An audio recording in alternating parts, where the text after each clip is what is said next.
Nah, adik-adik, cerita firman Tuhan kita pada hari ini berbicara tentang bagaimana kebaikan Tuhan yang telah Tuhan lakukan kepada bangsa Israel. Nah, kalau kita mengingat, bangsa Israel itu adalah bangsa atau orang-orang yang Allah kasihi. Akan tetapi meskipun Allah mengasihi mereka, tetapi mereka seringkali gagal melakukan apa yang Tuhan perintahkan kepada mereka.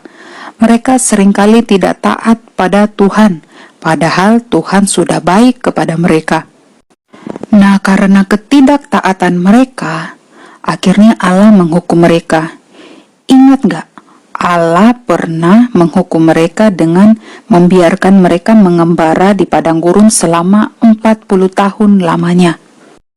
Mereka juga suka menggerutu kepada Tuhan. Jikalau mereka mengalami masalah atau kesulitan, mereka itu langsung marah kepada Tuhan. Makanya Tuhan juga menghukum mereka.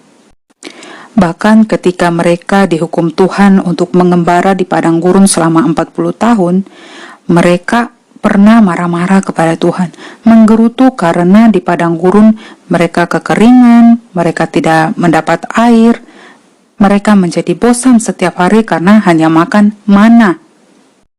Mereka tidak pernah merasa bersyukur atau berterima kasih kepada Tuhan yang telah menyediakan makanan kepada mereka, tetapi yang mereka lakukan malah mengeluh dan menggerutu kepada Tuhan.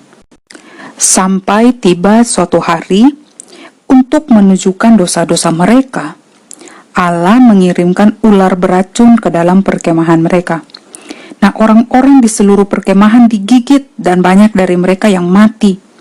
Kemudian bangsa Israel tahu bahwa Allah telah mendengarkan ucapan mereka yang berdosa. Mereka mengaku dosa mereka kepada Musa dengan berkata, "Kami ini telah berdosa sebab kami berkata-kata melawan Tuhan, kami suka menggerutu. Berdoalah kepada Tuhan supaya dijauhkannya ular-ular ini daripada kami."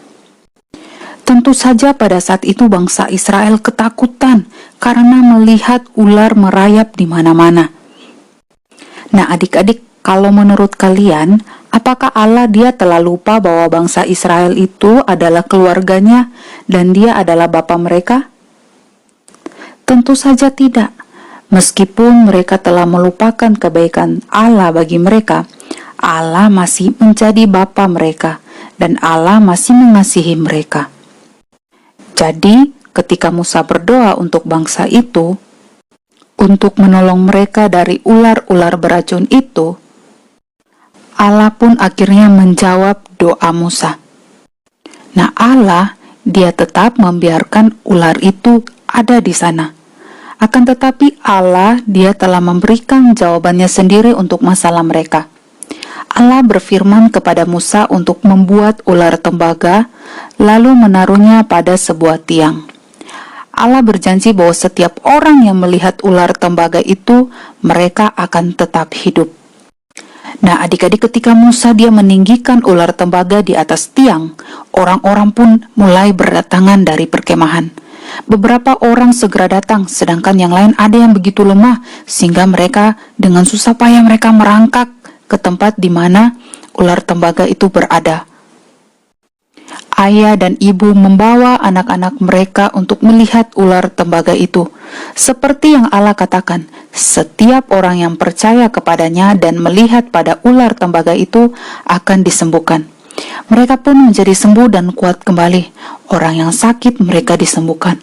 Mereka tahu bahwa Allah telah menyembuhkan mereka. Meski begitu, adik-adik, ada juga orang-orang Israel yang tidak percaya kepada Allah, sehingga akhirnya Allah juga menghukum mereka. Mereka yang sakit, yang tidak mau percaya, mereka yang tidak mau lihat ular tembaga itu, mereka pun tidak bisa diselamatkan karena mereka tidak percaya pada kuasa Allah. Padahal sebenarnya maksud Allah itu sangat baik. Allah hanya ingin menolong mereka supaya mereka boleh percaya kepadanya. Nah, adik-adik, bukankah Allah itu begitu baik bagi kita? Dia melakukan banyak hal bagi kita, sama seperti yang dia lakukan untuk bangsa Israel. Dia memberikan segala yang kita perlukan, makanan untuk dimakan, pakaian untuk kita gunakan, orang-orang untuk memelihara kita.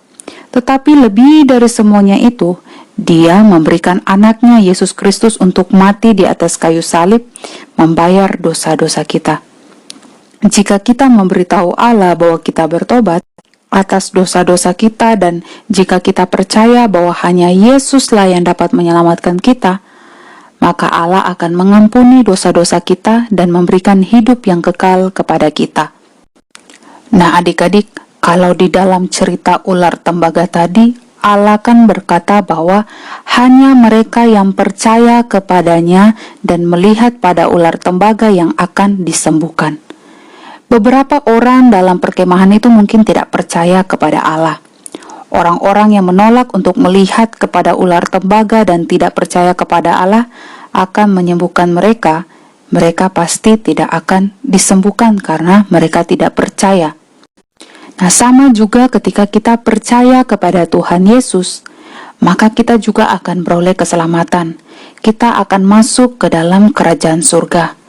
Nah, kalau kita tidak mau percaya, maka kita juga pasti akan mendapatkan hukumannya.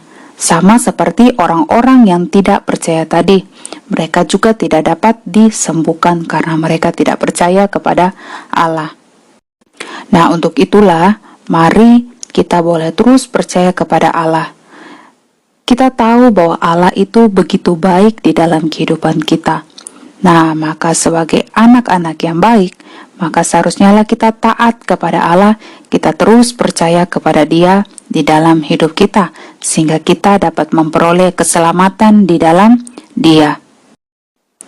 Oke, demikian cerita firman Tuhan kita pada hari ini. Dan pada saat ini kita akan mengerjakan aktivitas. Aktivitas murid kita pada hari ini yaitu pelajaran yang ke-10 tentang Tuhan menyediakan. Nah, mari kita lihat di halaman yang kedua, di sana tentang pemberian Allah.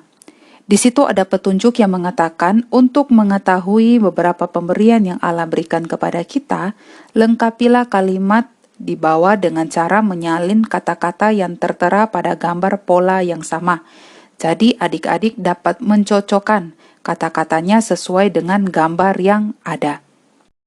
Lalu aktivitas selanjutnya yaitu lihatlah Yohanes 3 ayat 14-15. Nah, lalu adik-adik isi bagian kosong pada ayat yang ada di bawahnya.